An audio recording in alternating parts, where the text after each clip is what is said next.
think this is as good a time as any to start. Good evening and welcome to the NADA April Community Connection Hour called AccuDetox in Appalachia. I am Victoria Taylor. I am an AccuDetox specialist and a registered trainer from Southwestern Virginia who has volunteered to coordinate the Community Connection Hour for our organization. They say talk about what you know, and I admit this evening is a love song to my mountain home. Shimala Keenum will be managing the tech and monitoring the chat for us this evening. And we have a varied and experienced panel of speakers. Please stay muted throughout the program and use the chat feature to ask questions. Please remember that this is a content-based enrichment presentation and not a NADA membership or business meeting. A full NADA membership and business meeting will be held on Saturday, June 25th as part of our annual conference. Look for more information about that event in your emails. Now I'm going to share our NADA mission statement, and Ardith Gilbertson, an RT from West Virginia, will read it for us. The NADA mission statement. The National Acupuncture Detoxification Association trains people in the NADA protocol and ear acupressure and acupuncture intervention for trauma, substance misuse, abuse, dependence, and related behavioral and mental health conditions. Together, we promote and advocate for access to holistic health as a right of all communities. And our NADA vision, we envision a world where healthcare is people-centered, holistic, and accessible to the most vulnerable and underserved in our communities. Thank you, Ardith. I'd like to introduce our panel. Of course, you've already met Ardith. Ardith Gilbertson is a registered nurse with the Jefferson County, West Virginia Health Department. She discovered the 5-needle protocol in 2015. In addition to becoming a registered trainer, she has worked tirelessly to advocate for an AccuDetox specialist license in West Virginia so that West Virginians can experience peace and find strength and resilience. Thanks for being here tonight, Ardith. Welcome. Thank you. Next, I'd like to introduce my good friend, Noah Morris. All right, Noah is a descendant of Yiddish-speaking Hebrews, Highland Scots, and the indigenous people of Turtle Island. After 15 years of a greatly varied EMS career, Noah went on to become a West Virginia and Virginia licensed acupuncturist and a NADA RT. He currently resides at the foot of Paris Mountain in occupied Tutelot territory. Then we have Barbara Wiener, also from West Virginia. Barbara is a family nurse practitioner. Barbara, you say hello? Thanks. Family nurse practitioner from Tucker County, West Virginia, where she has lived on a farm with her husband for 45 years. She has held NADA certificate of training completion since 2017 and does volunteer NADA work at local community corrections, day report center, a community hospital, and with pregnant and postpartum women in the MAT program, and at Jacob's Ladder, a 6-month residential recovery program for men. She is currently a NADA registered trainer apprentice. All right, thank you. Then I'd like you to meet Kat Saunders. Mary Kat, there she is. Kat Saunders was born in Rogersville, Tennessee, and attended East Tennessee University as a student athlete. After years as a physical education instructor and successful coach, she went on to earn a master's degree in counseling from Radford University.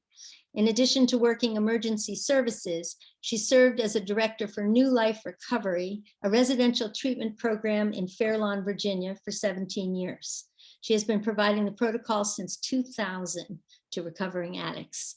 And I like to say she's taught me almost everything I know about addiction. We also tonight have Jen Roop. Jen is both a peer recovery and AccuDetox specialist from Christiansburg, Virginia. She is married and has 3 children, and she's currently enrolled at our local community college for a degree in human services. Not here, but participating this evening also is Mara Robbins. Mara is a Floyd-based artist, activist, and community organizer associated with Preserve Floyd and the 1,000 Flags, 1,000 Waters project. All right, thank you. Now I'm going to, so the first question we have to answer is, what is Appalachia? And for most of us, it is short A, Appalachia. So I have prepared a little slide presentation, but y'all don't see it, do you? There you go. All right. So what is Appalachia? The Appalachian Mountains run from the Canadian border to just north of Atlanta. These are ancient mountains, worn down by time and resource rich. People have lived in this area of the continent for at least 16,000 years. Before colonization, buffalo roamed up and down the Great Divide between the Blue Ridge and the Shenandoah Ridges. Who are Appalachians? Our residents are more diverse than most imagine.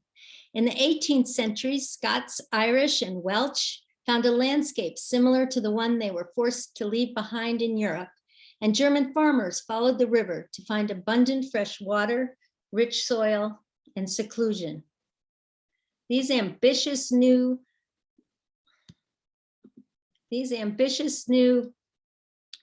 settlers pushed often with deadly force, the indigenous peoples from their lands in order to establish homesteads and communities.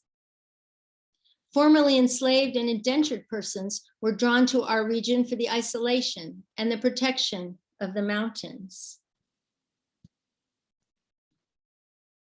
Recently, we have seen an influx of Central Americans and other Latinx families seeking, among other things, agricultural and entrepreneurial opportunities. While some have considered the mountains a barrier between civilization and the opportunities of the West, multitudes have found abundance, protection, and freedom in these hills.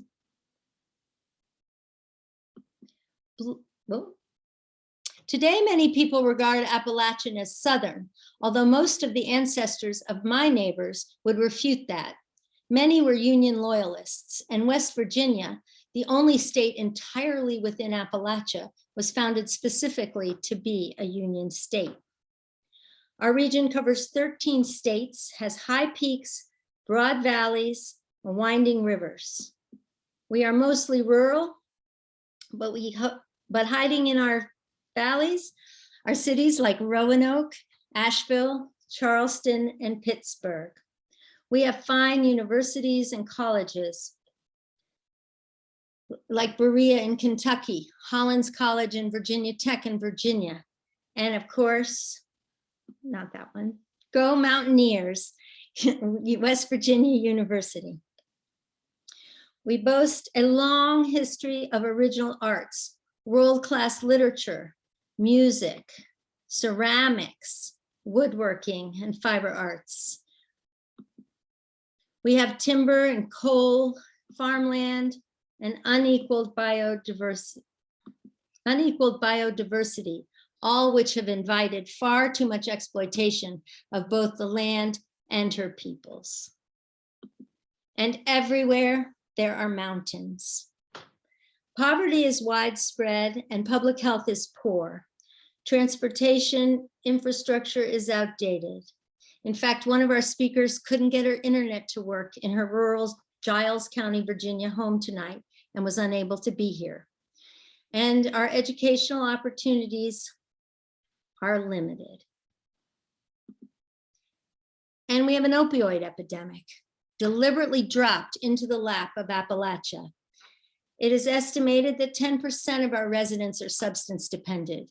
West Virginia, Virginia, Tennessee, and Kentucky saw a 50% increase in overdose deaths for the same period from 2019 to 2020.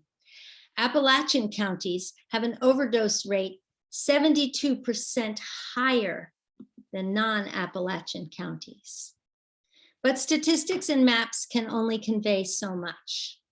I've asked a spoken word artist from Floyd, Virginia, to share a piece she wrote for this event. This is Mara Robbins.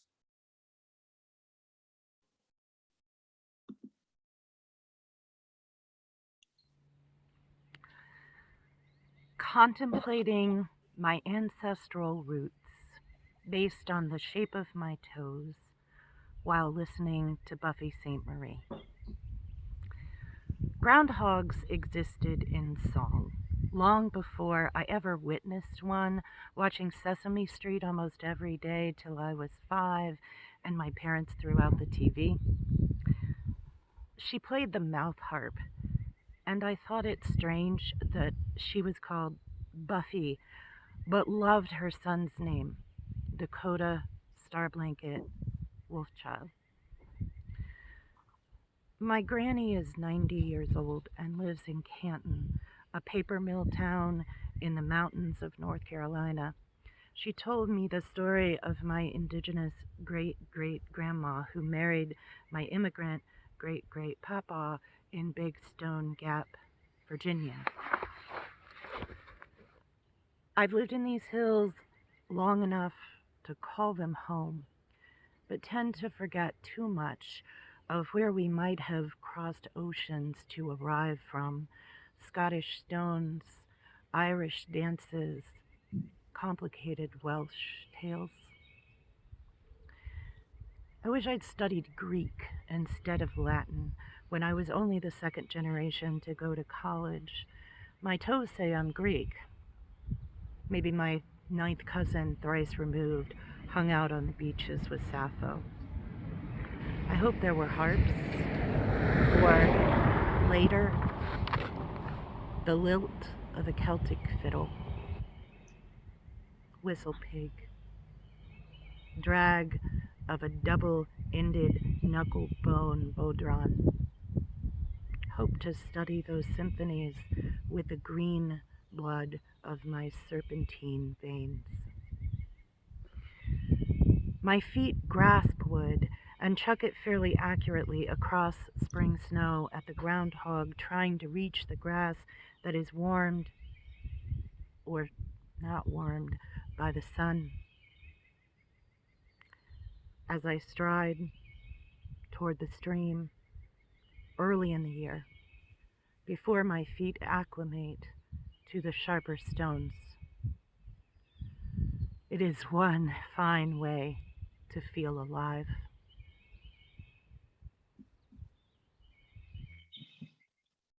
Thank you, Mara. Thank you. It is one fine way to feel alive. And sometimes I think about our neighbors who have decided that drug misuse might be for them the only way to feel alive. So now, panel, I'd like you to share with me 3 adjectives that define Appalachia, your Appalachian home to you. And I think I'll call on you to make it simple.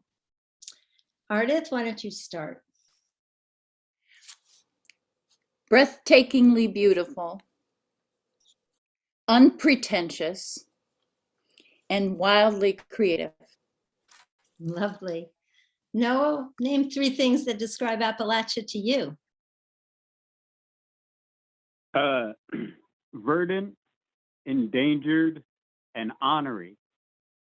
Honorary. How about you, Jen? I would have to go with breathtaking also, and captivating, and misguided. Misguided. Kat?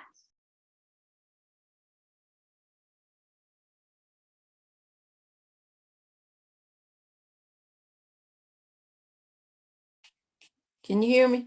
I can, thank you. Mine's kind of a little bit different. For me, I would think it's unknowing,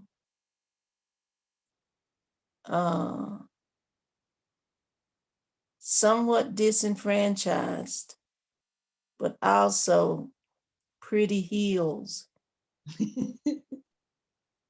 Thank you, Kat. And Barbara? Humble, warm-hearted, and a little shy. Most beautiful. So I think our guests have an idea of where we live and work.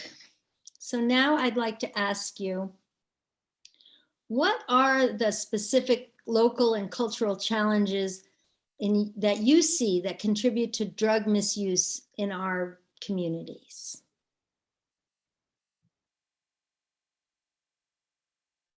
Say that again. Sure. What specific local and cultural challenges contribute to drug misuse in our communities?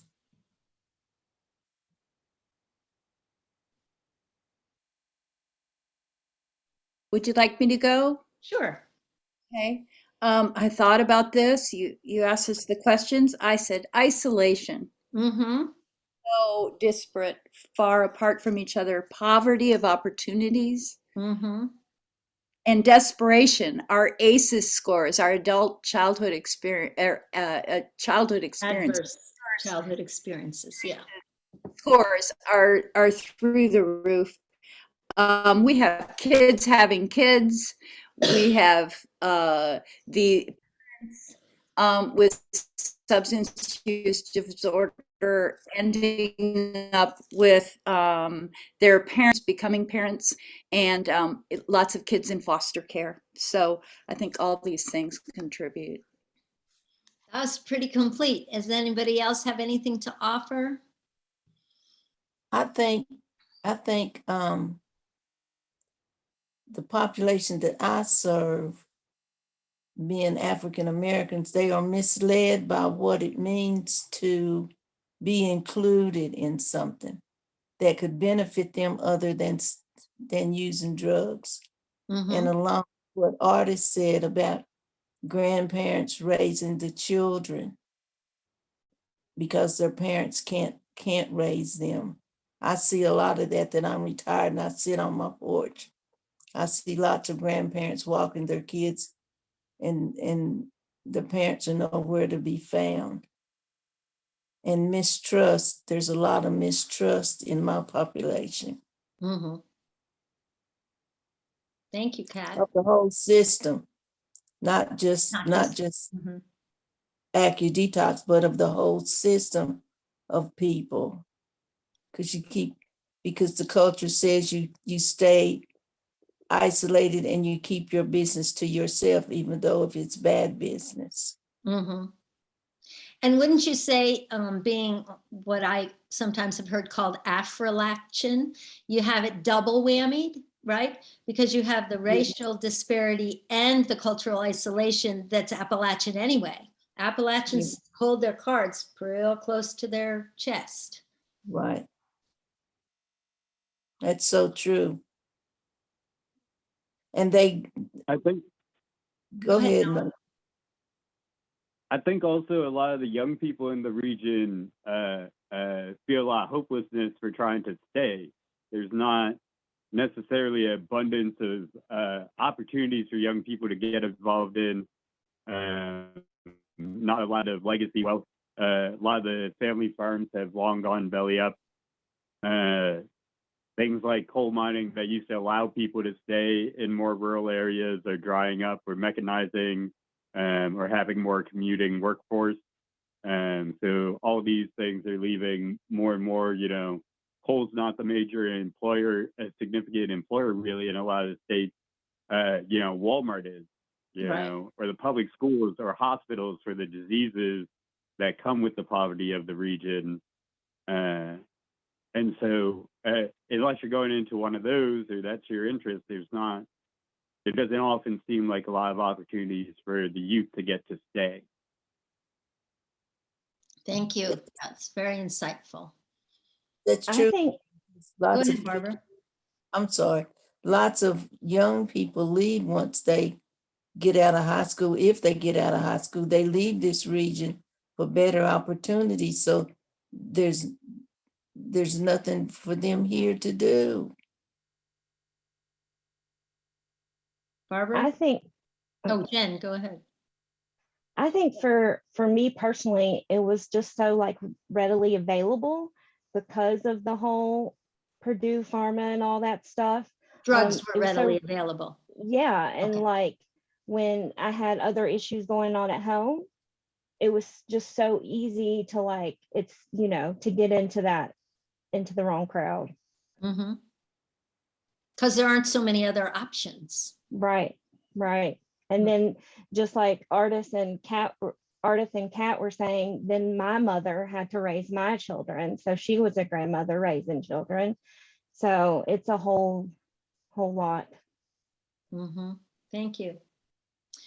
So in the face of that, and in face of the soaring rates of drug misuse that we see, what do you think that the 5-needle protocol can bring to our patients, our neighbors, our peers, that they don't get other places?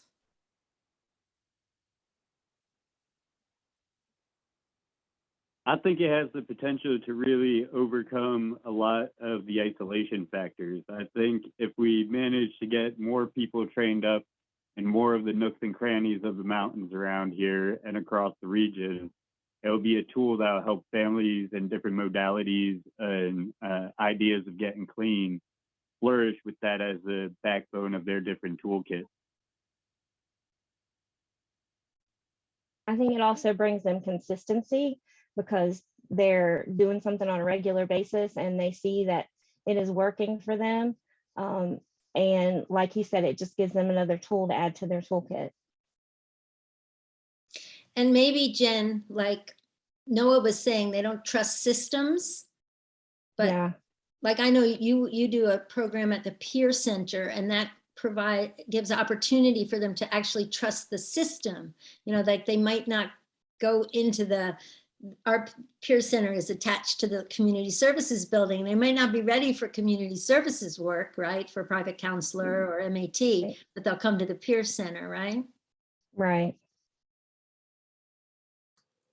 Yeah, along Please. with that, with the connection that Noah was talking about and the trust that Jennifer and Kat are talking about is the relief from the pain or the trauma, even if it's for 30 minutes or 45 minutes.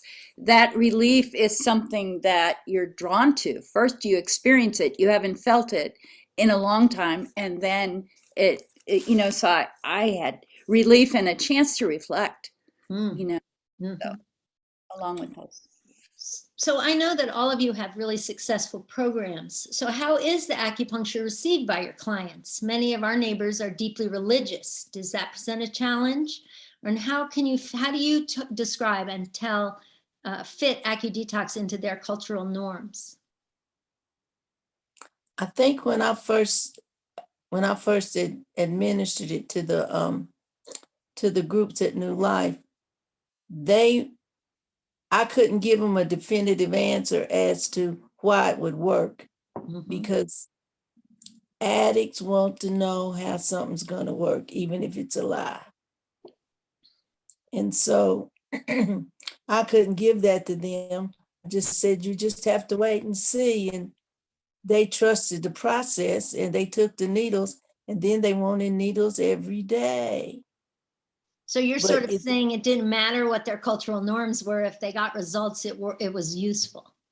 it was useful. But when they believe that, when they're brought up in a culture that believes all you have to do is take something in your mouth, a pill, shoot something in your veins, you will feel better, then how can needles?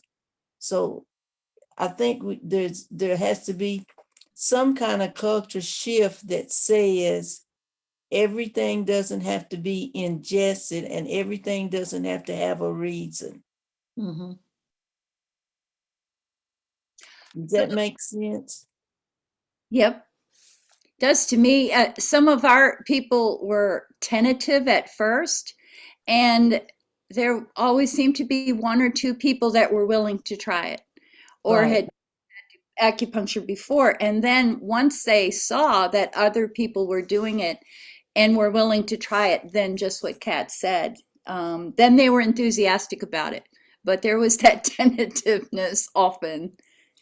And And as I'm far afraid of needles. That word that I'm afraid of needles. I think as far as like religion goes, a lot of people were raised to believe, well, Jesus will fix it. And when they realized that that wasn't the case with their addiction, then they were willing to try other things. You know, I tried to explain AccuDetox, and of course, I'm a licensed acupuncturist. And when I start describing, you know, the 5 needles and the energy, I'm always very quickly reminded that Appalachian folk medicine is an earth-based tradition. And many of my clients' grannies and even themselves are familiar with Appalachian folk medicine. Has anybody else come across that? Not me.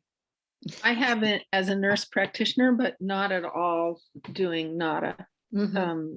And actually, COVID has been really hard on the volunteering that I've been doing. Sure. Jacob's Ladder is easy because it's a residential program and it's a 6-month residential program. But even there, things really ebb and flow. It's by choice, treatments by choice. And if there's an enthusiastic group of people receiving, then the group gets bigger. And as people graduate on their own schedule, there's kind of ebbs and flows. It seems like the group energy is really powerful. And if you don't have a seed of interested people, then people just want to go outside and smoke cigarettes instead. And if there's a seed of people who've tried it and like it, then they're like magnets for other people. Even people coming in on their first day in acute withdrawal, you'll see a lot of positive peer-to-peer reinforcement for the treatment. But in the other programs where I volunteer, like the Day Report Center and the Pregnant Women MAT program, first of all, at the hospital, they don't allow patients to associate with each other anymore. So there went the group treatment.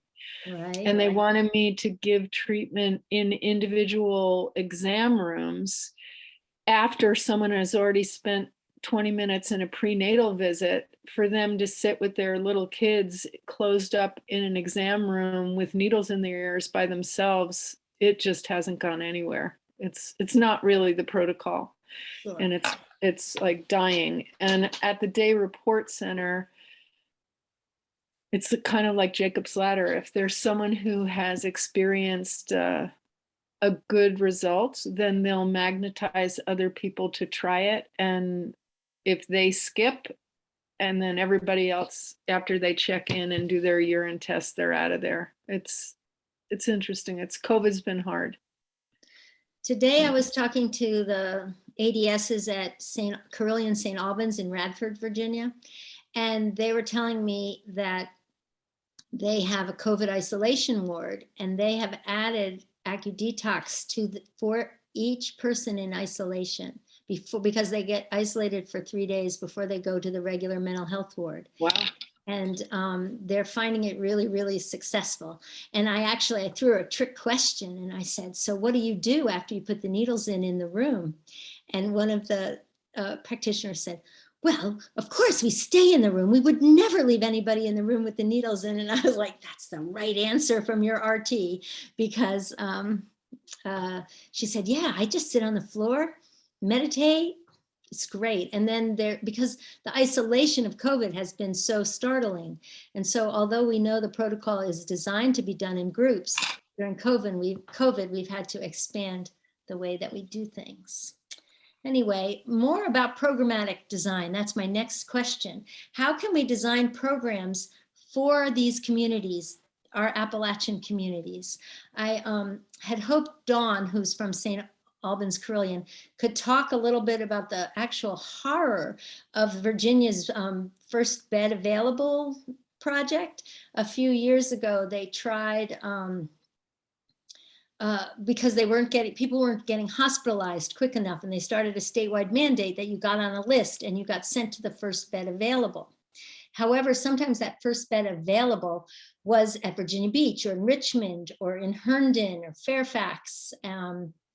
And that sometimes, people think of Virginia, they really only know about the DC area. Somebody was asked me if I could, visit them and help them out with a NADA project. And I was like, well, I'm 5.5 hours away, but sure, right? They think that, Virginia is just around DC. And so when these patients are sent for first bed available, which in theory sounds fabulous, they're so isolated from their family support system. And it was very, very unsuccessful. And then conversely, for the people in Radford, Virginia, they were getting patients from other urban areas in the state, people from far away from the beach with a different cultural context. And that state hospital, the staff has been there. I mean, Dawn and Tina, my ADS is there. They've been there for each of them 33 years. They've been doing AccuDetox for 20. And they, like, their culture didn't even know how to handle those patients from other regions because it's such a regional hospital and our Appalachian culture is so strong. But Ardith, you had a great project up in Jefferson County where the county faith-based groups got together. Can you just share about that? I just think that's brilliant. Sure. There are close to 50 churches who developed a consortium over probably 15 years ago when they saw the need being so great in our county. So they actually have a building and they support it with their funds, and it has a clothing closet, it has a food pantry, it has a director, and a few staff, and then well-organized volunteers, lots and lots of volunteers.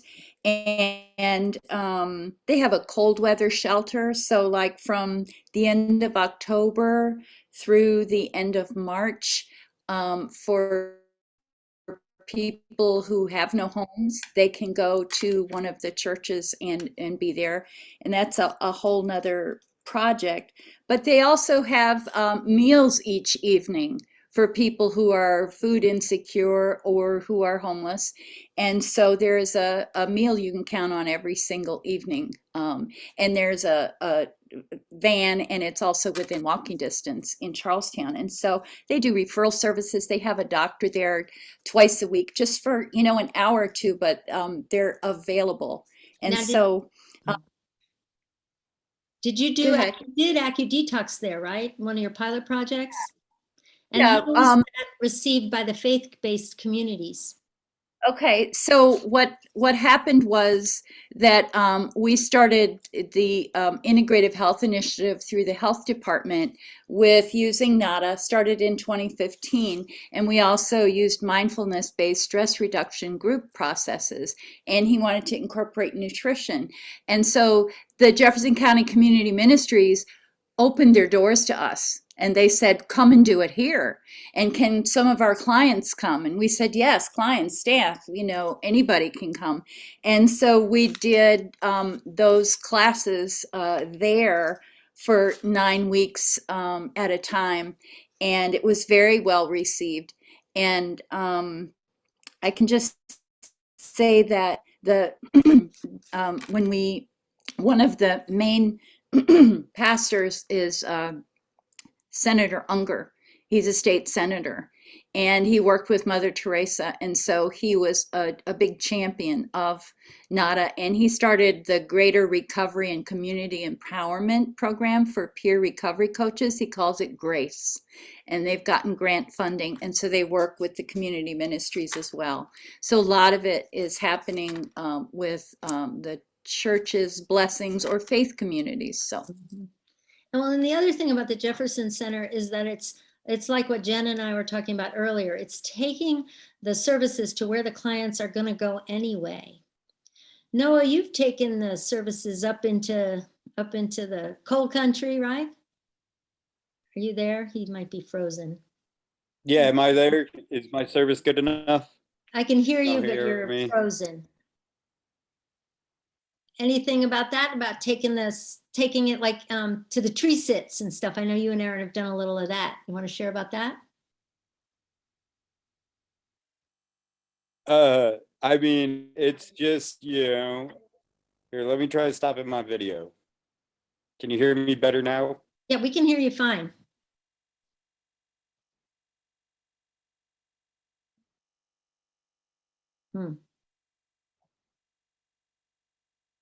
Noah? Okay. Yeah. Yeah, I mean, going to support folks who are defending the region and its biodiversity, I think is just, oh, your internet connection is unstable. Just keep talking.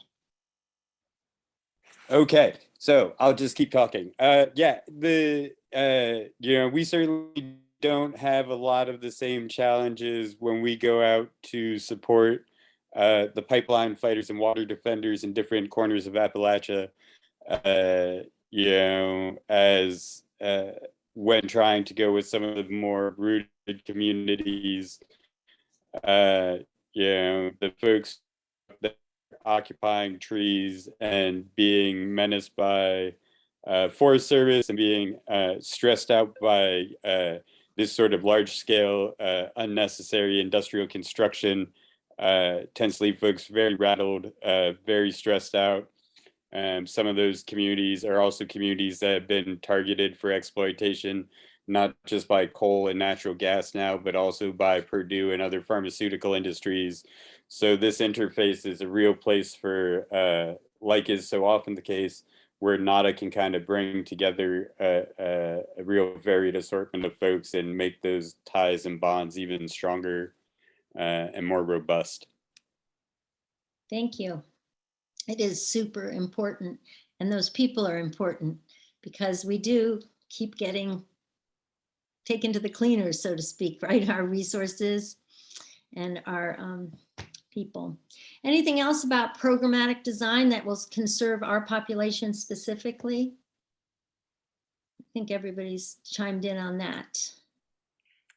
I would just say that that making it a welcoming, safe, comfortable place that's familiar, and if they can get there easily, right? And keep things simple, the explanations, and NADA speaks for itself, the experience does. And so trying to over-explain it can be lost and them lost, but,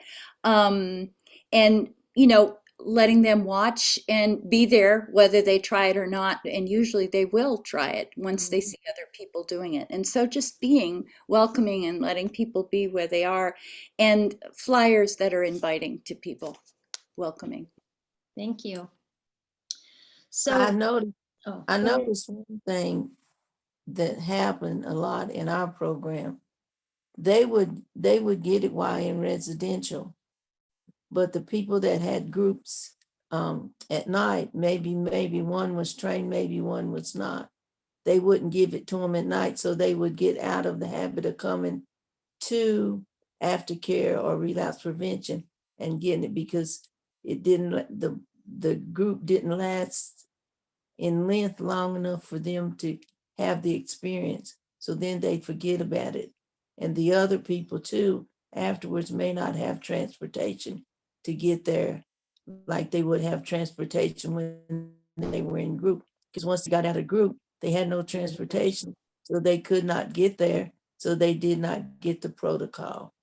Yeah, I've been offering Aggie Detox and an energy awareness class for 17 years at New Life Recovery. And until the pandemic, I always invited everyone to come back free of charge to get Aggie Detox.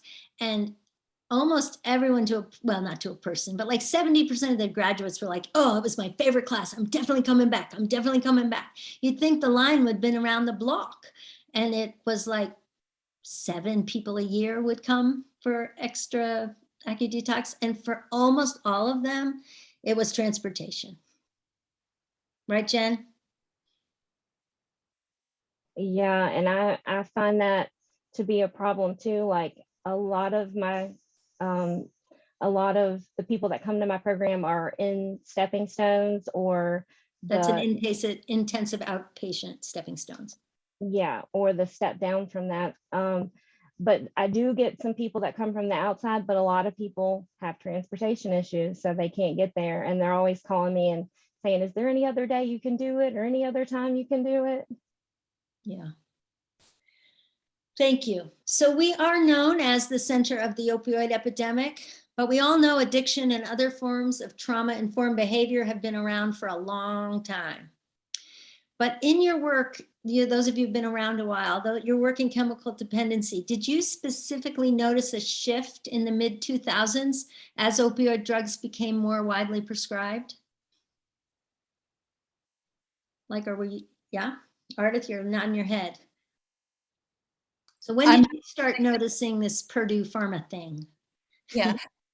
I'm nodding my head, but I wasn't in the substance use disorder area per se. It's always been an interest of mine, even in college. That was my focus of concentration. But when I worked at the university, I saw it. It just was going through the roof. You know, it didn't matter what background, what, you know, everybody was trying it. Everybody was using it. You couldn't tell by looking at anybody. I mean, it just became rampant on campus. And what I noticed with my patients is they all said, oh, I'm on this new drug and it's not addictive. That was the thing I remember. They were all so proud of themselves for being on this new non-addictive painkiller.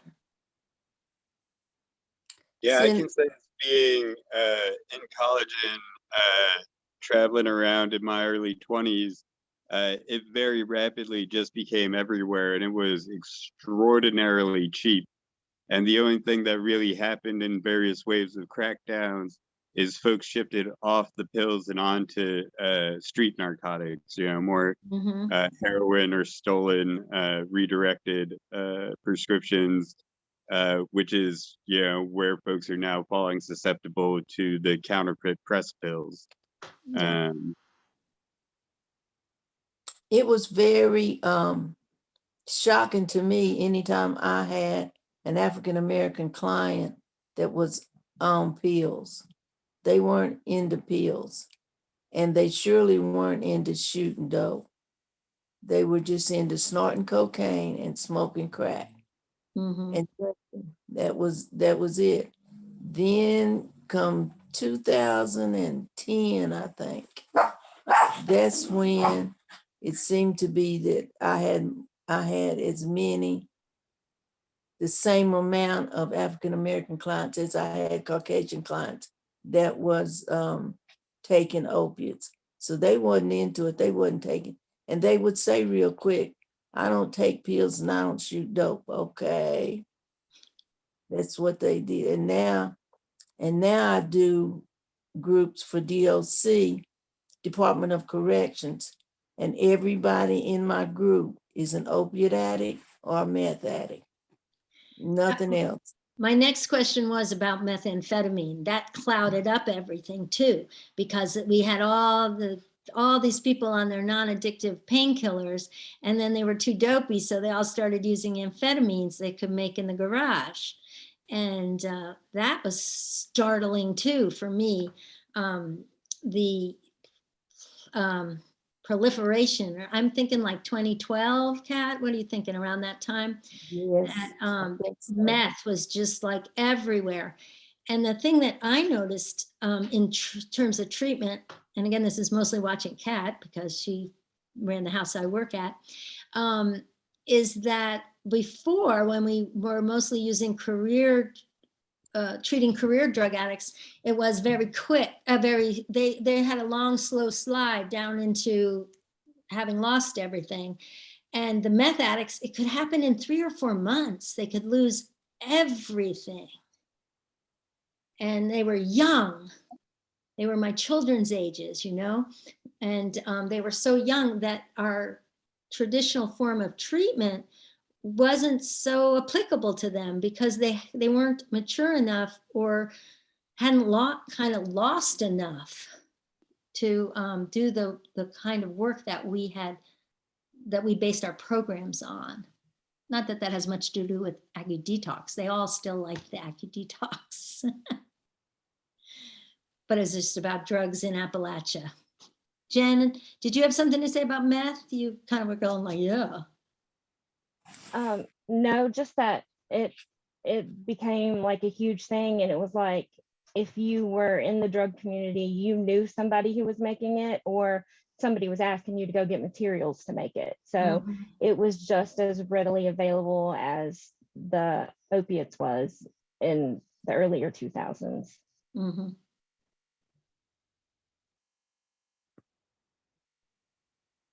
All So right. what we want to do is make the NADA protocol readily available, right?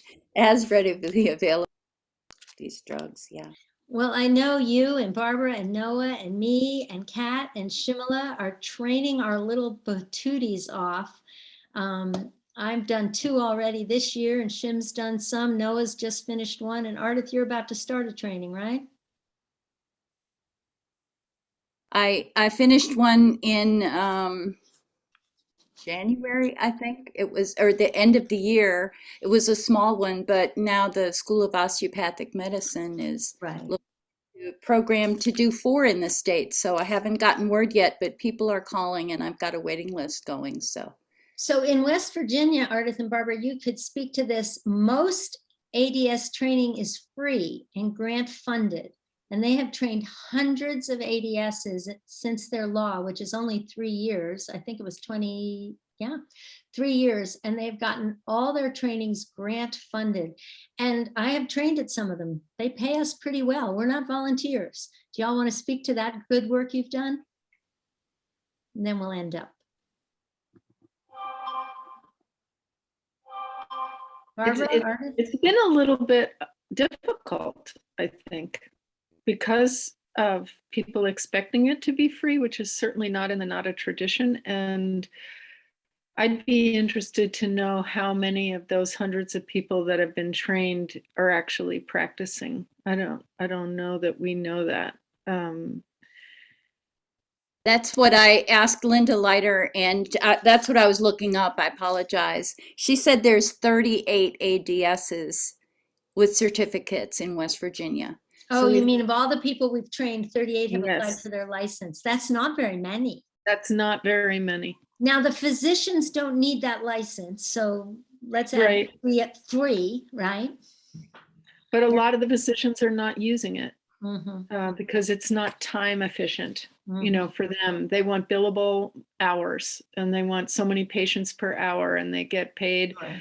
or judged by how many people they're seeing, and group therapy doesn't count, and they have all kinds of reasons. They are appreciative. A lot of them are appreciative of it and want someone else to use it. So really they should have sent their nurses to the training, or their social workers, or someone else. And I'd really like to see some clarification that there was some legislation passed in March 18th or something, to expand who can be trained at the discretion of the Board of Acupuncture. And it's not clear to me what their discretion is going to be like. Like, can we train anyone now and then that person applies for the certificate? Or are they going to delineate? Is someone going to go through the training and then find out they can't get a certificate? Okay, so Linda Leiter, the director of the Board of Acupuncture, said basically what she said is we have a couple more waiting to submit applications. The board will need to vote on individuals wanting to practice that aren't approved yet. So she recommended, I said, since we have trainings coming up, how should we do it? She said, if there's any groups of individuals interested, let me know before the board meeting on May 22nd. But otherwise, they will approach the board of acupuncture so that they can decide which other groups will be included. It has to be by their board approval. So they want that, but they said, if you've got trainings coming up, check with the board to see, who your people are that are interested, run it by the board, and we'll get some. Right. So each Appalachian state obviously has their own way of allowing AccuDetox to be legal or illegal. So in the state of Virginia, where I live, for example, I can train anyone as long as they use the protocol in the milieu of chemical dependency and mental health. But in West Virginia, they have to apply to the Board of Acupuncture after completing the training to get a license that they kind of already are a licensed individual. In North Carolina, for example, only medical doctors and nurses are permitted, and acupuncturists are permitted to provide the protocol. And I believe in Kentucky, I don't think there's any law. So that's what they were sort of talking about, that law, the law and how the change of the law in West Virginia. But it's 5 till, and it is the Community Connection Hour. So I do want to be mindful of people's time. I think it's been a really rich and generous conversation tonight. I'm so appreciative of y'all coming on. Next month, we're going to be talking about medically assisted therapy and AccuDetox, which is a fascinating conversation. Sometimes it's done very well. Sometimes the MAT is done very well. The AccuDetox is always done very well. And so I think we'll do some kind of moral, ethical, legal, small group conversations after some presentations from some people who have integrated AccuDetox into their programs.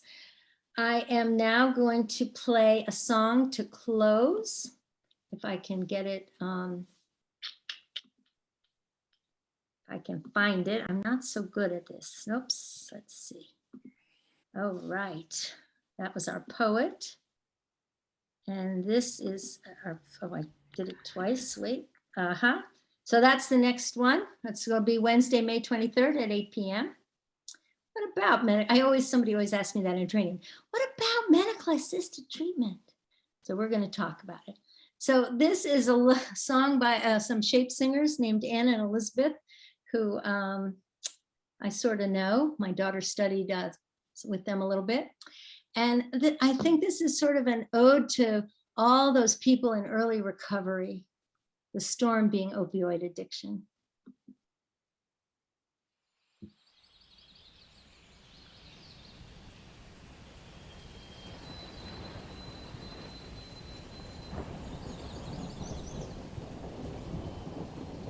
Lord, I don't want to die in the storm. I don't want to die in the storm. Let the wind blow east, let the wind blow west. Lord, I don't want to die in the storm. My mother, she died in the storm. My mother, she died in the storm. Let the wind blow east, let the wind blow west. Lord, I don't want to die in the storm. King Pharaoh, he died in the storm. King Pharaoh, he died in the storm. Let the wind blow east, let the wind blow west. Lord, I don't want to die in the storm. I don't want to die in the storm. I don't want to die in the storm. Let the wind blow east, let the wind blow west. Lord, I don't want to die in the storm.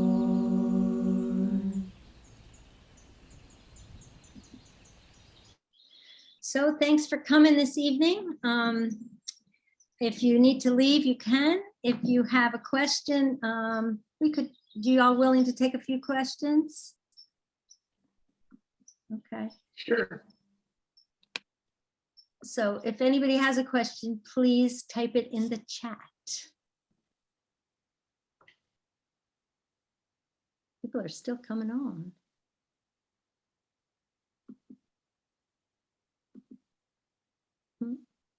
Looks like people want to hear the answers to the questions, but maybe don't have any, which is fine.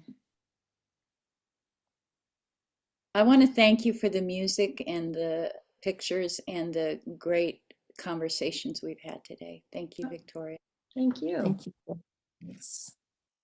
It was great fun. Thanks for supporting me like you always do, you guys. Yep. And as my friend Couture would say, peace and blessings, family. Have a great month.